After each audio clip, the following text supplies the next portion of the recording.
The Beretta M9. For you 90s babies out there, we pretty much grew up watching this gun on the big screen.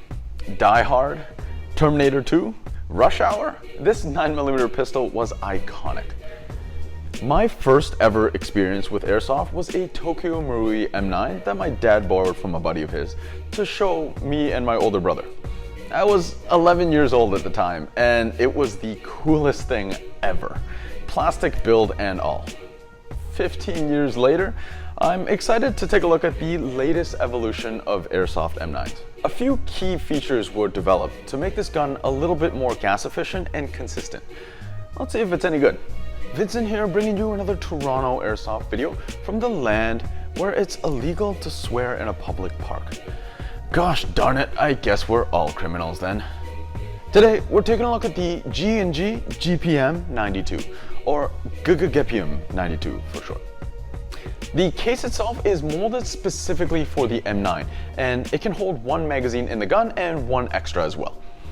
Included is a genuinely usable speed loader, and though that extra space could have been used perfectly for a third magazine, there's no cutout for the base plate.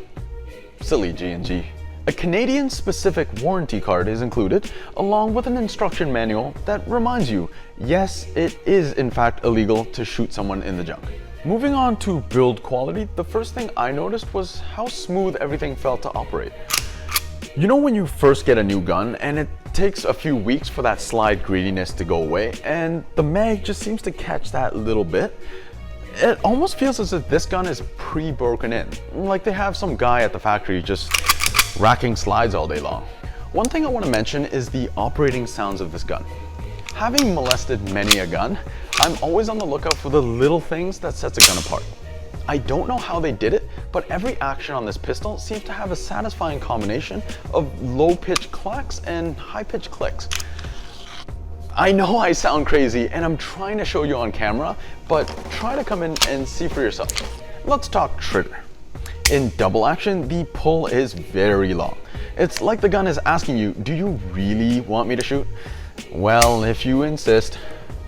In single action, the uptake is about 4mm until the break. The break isn't so much of a wall as it is a ramp up in stiffness. There's an over travel of about 1mm. Reset is nice and clicky and is really consistent. Overall, the trigger is a light pull, and like everything else on the gun, is buttery smooth. Just don't expect the charms of a single action trigger. A few things to note. The barrel developed wear marks rather quickly, perhaps because of a different finish on the barrel itself. While testing, the right side safety did come loose. I definitely give that a little tighten with an Allen key. A little bit of Loctite, G&G. There are no Beretta trademarks whatsoever on this gun. Not really a fault of G&G, but an unfortunate reality of an otherwise excellent replica. Let's talk about internals. The spring guide has a small section of stiffer spring, designed as a buffer which engages at the end of travel. It changes the recoil signature slightly, and I found the kick softer than most, but it's better for internal durability. This gun features G&G's new whirl cylinder valve. Sounds like relaxing jacuzzi technology, but basically the valve spins as you shoot, flinging off the frost that builds up from the expanding gases. Now all these advancements sound good and all on paper, but does it actually work? Let's find out. Starting off at 340 FPS, you can see it steadily dropping over the course of the mag. On one fill, I'm getting an impressive 48 shots, or just under 2 mags. Yes, I know I was shooting slow to show FPS, but given that FPS was still at 300 at the end of the first mag, I'm definitely seeing an improvement over standard pistols. Accuracy is aided by a 6.03mm barrel and G&G green hop-up.